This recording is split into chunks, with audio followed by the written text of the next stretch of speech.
planète en grec, ça veut dire errer, mouvoir, sans but, quelque chose d'errance. Il y a cette idée de déplacement d'un point A à B. Et donc ça, c'est planète. Et nous, on est tous planètes un peu, qui tournent autour de quelque chose.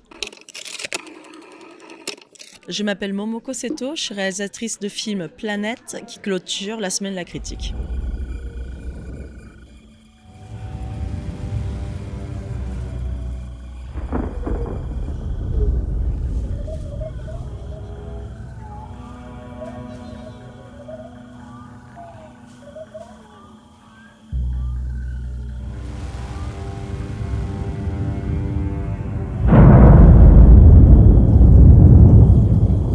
Planète est un film d'animation qui parle de 4 graines de pissenlit qui s'esquivent de la Terre détruite par l'humain et part dans l'univers à la recherche d'une nouvelle planète, d'un nouveau sol habitable et fertile. Les images sont fabriquées essentiellement avec des prises de vue réelles, donc on plonge littéralement entre les plantes, dans les champignons, parmi les lichens, avec les animaux qui sont filmés en vrai, avec différentes techniques bien sûr, et que je les détourne pour nous amener dans un autre univers. Alors le film n'a ni dialogue ni voix off.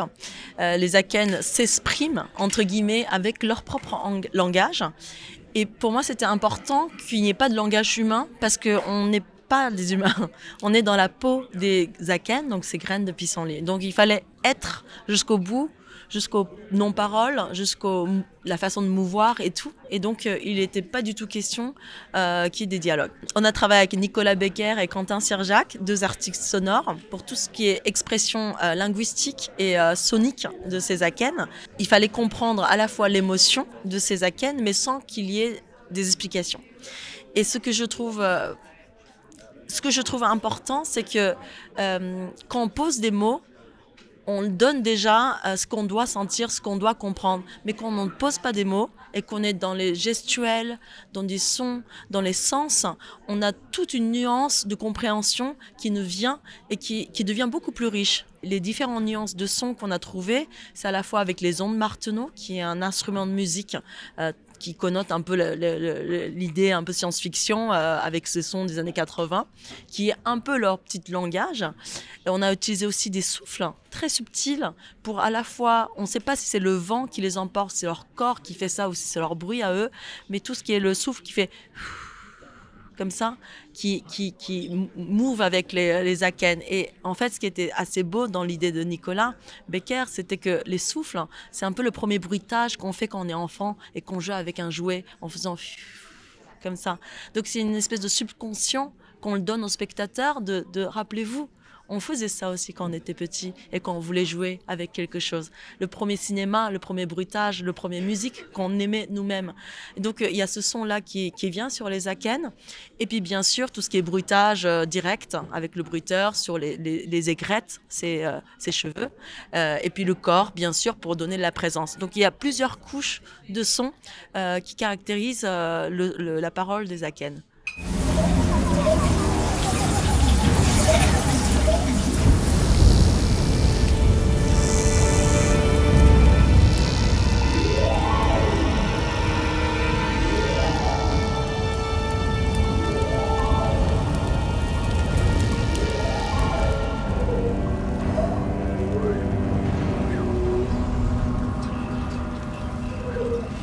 Le thème de migration est très important puisqu'il s'agit de migrer, de changer de lieu, de changer d'habitat, qui me parle en premier lieu puisque je suis japonaise, j'habite en France, donc j'ai eu ce déplacement, cette migration que j'ai faite et que j'ai trouvé un moment, un jour, chez moi. Et je pense que ça peut parler à tout le monde, même si qu'on se déplace de petites distances, de sortir de chez soi, de retrouver un autre chez soi. Et comment ça se fait qu'un jour, on se dit, c'est ici qu'on pose nos valises. Et ce moment d'implantation, d'enracinement, de ce choix-là, que je pense que ce qui est très beau et très personnel à chacun. Et c'est très important de dire que la vie est une migration. Parce qu'on doit déplacer, ça fait partie de notre vie. Le mot planète est synonyme de migration, puisque planète en grec, ça veut dire errer, mouvoir, sans but, quelque chose d'errance, C'est-à-dire on se balade sans but vraiment, mais il y a cette idée de déplacement d'un point A à B. Et donc ça c'est planète. Et nous on est tous planètes un peu, qui tournent autour de quelque chose.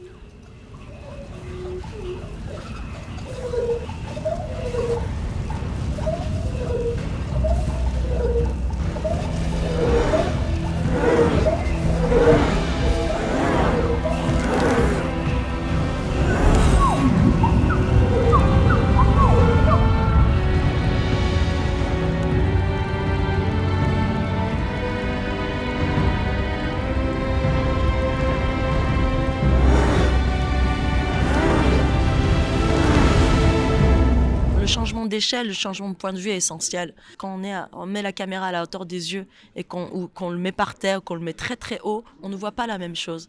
Et pour moi, c'était important de mettre la caméra très très bas, donc à la hauteur des akènes, des graines de pissenlit, puisque tout devient immense, tout devient magnifié. C'est-à-dire dans les deux sens du terme, c'est-à-dire à la fois dans l'idée de l'agrandir, magnifier, mais dans l'idée de le rendre magnifique. Et quand on change le point de vue, je pense qu'on change aussi l'arrogance humaine. C'est-à-dire que quand on a notre point de vue et qu'on baisse les yeux pour les voir, on les regarde de haut.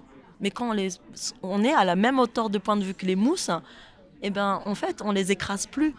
Ils sont à la même hauteur que nous. Donc on les voit pas la nature de la même manière.